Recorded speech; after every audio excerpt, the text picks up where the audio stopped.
Ethan is apparently still constantly obsessively posting about me. And one of the things that he posted was a now deleted tweet from Twitter that I don't know where he even found it, of my tweet from December 15, 2016. Oh, hey, everyone, it's time to care about dead babies in Syria. Social media told me so. Now, at first glance, if you are not insanely motivated to assume that I don't care about the prospect of dead Arab children, for example, and if you're like an obsessive stalker, you might actually assume I'm saying that, you shouldn't care about dead Syrian children. Of course, as I have repeatedly talked about here, this is more so about the idea that like nobody cares about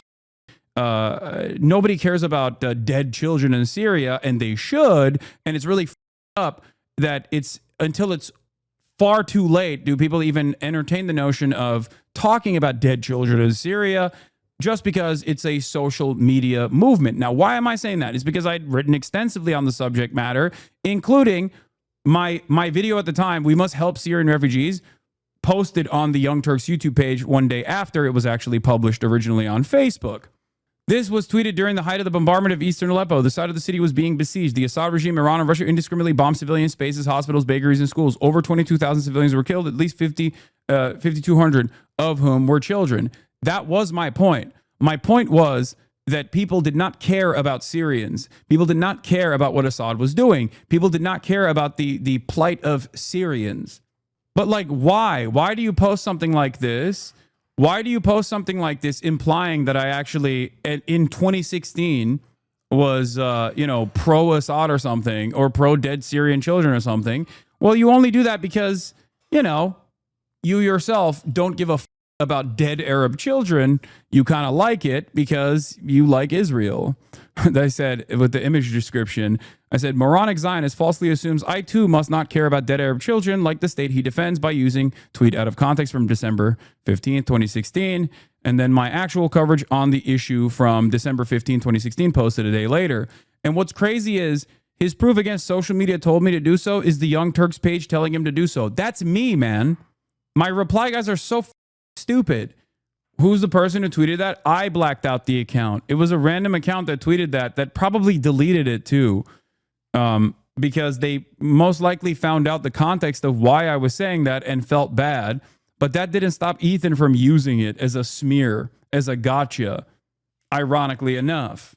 Now, of course, while I was, as I've shown you my coverage on this before, my coverage on Syria before, back in 2016, again, a lot of these guys don't understand. They don't care about politics. They've never cared about politics. They will never understand politics. For them, it's just like a simple haha gotcha, right? And there are plenty of people in their audiences who also don't care about politics. So it's very easy for them. It's very digestible. You make this very digestible when you do this. And unfortunately, the apolitical masses, the masses that perceive themselves as like being above caring about politics, will ride with this. This is perhaps a decent way of ending this conversation. This was tweeted during the height of the bombardment in Aleppo. When people mention a random tweet you had about Syria forever ago and think you don't care about Syrians, please put a moment of this on the screen. Oh yeah, we must help Syrian refugees. When I said, oh, hey, now the world cares about Syrian children, which is a tweet that an American Enterprise Institute government stooge always points to all the time to say that I don't give a about Syria. I literally was writing this article at the time, and I was mad that people didn't give a about Syrian refugees.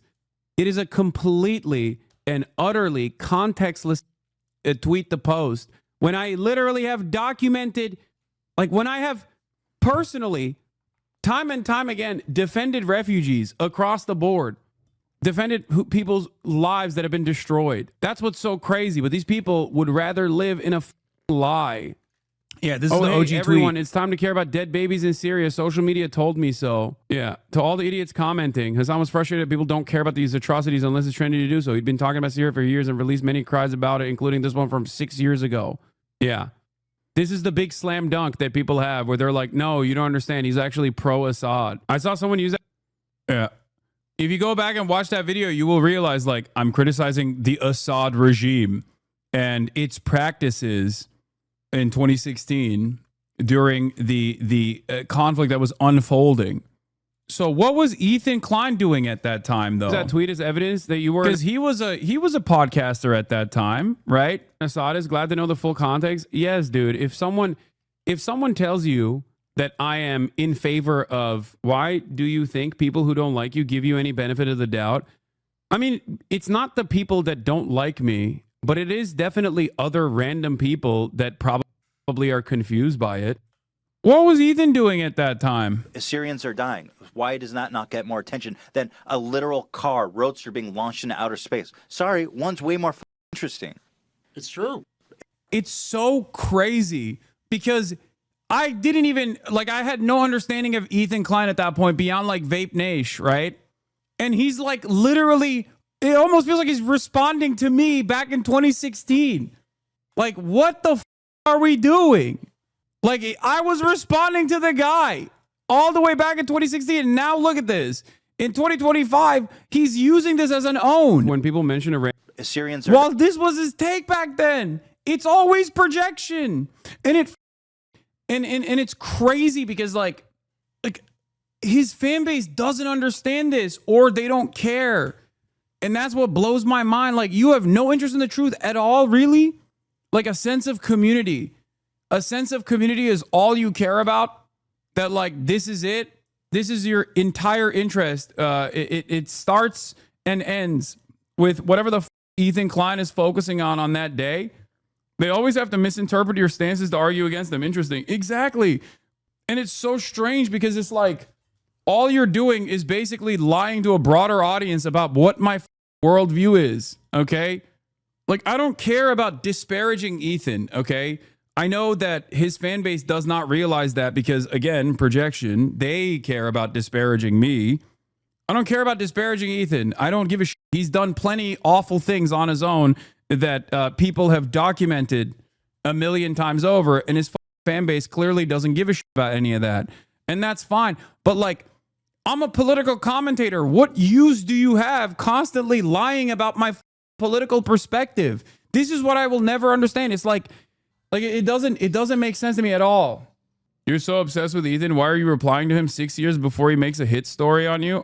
This is a joke, right? You're making a joke because that's what he did. Oh, the joke you're making is that like I was addressing him 6 years in the past. Amber said it best. Beware of people entering communities primarily for community. Oh, entering politics primarily for community. You get shit like Destiny and Ethan. Yeah. It's one of the funniest aspects of this.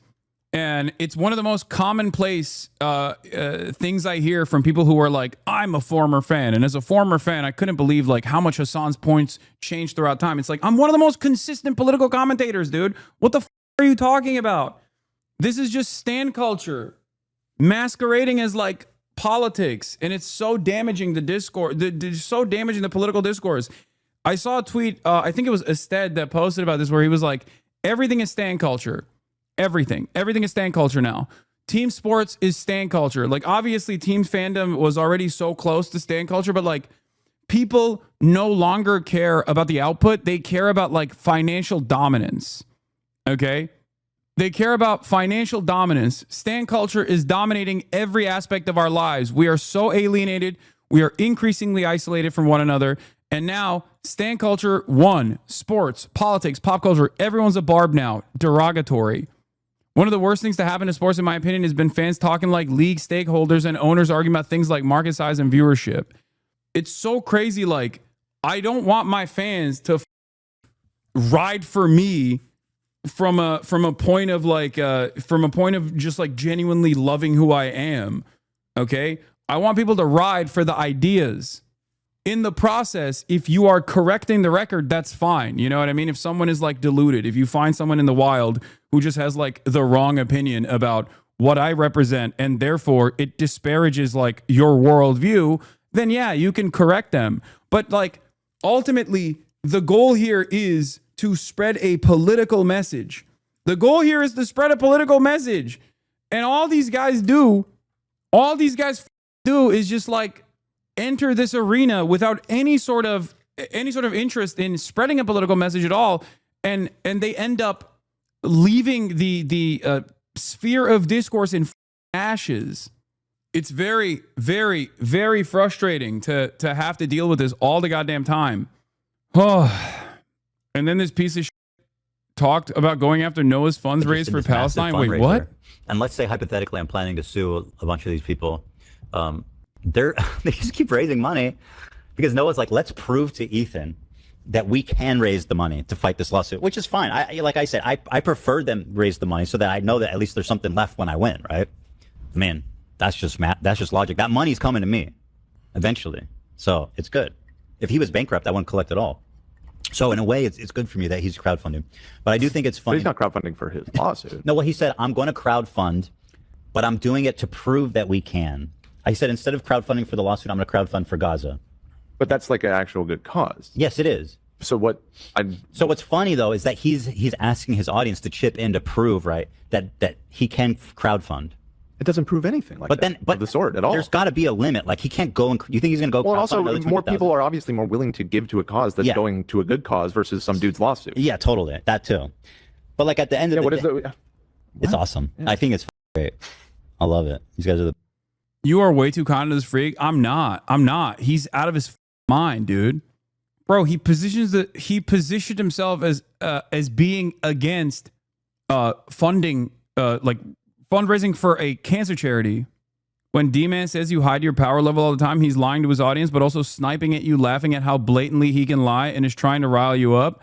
Yeah, I mean, he has his own self-inflicted wounds that he must deal with, okay? Yeah. Dan doesn't baby Ethan Klein. Notice how he starts ignoring Dan when he isn't agreeing with him? I know. Anyway, whatever. I mean, this is villain shit. This is villainous shit. It's also incredibly stupid. What is this?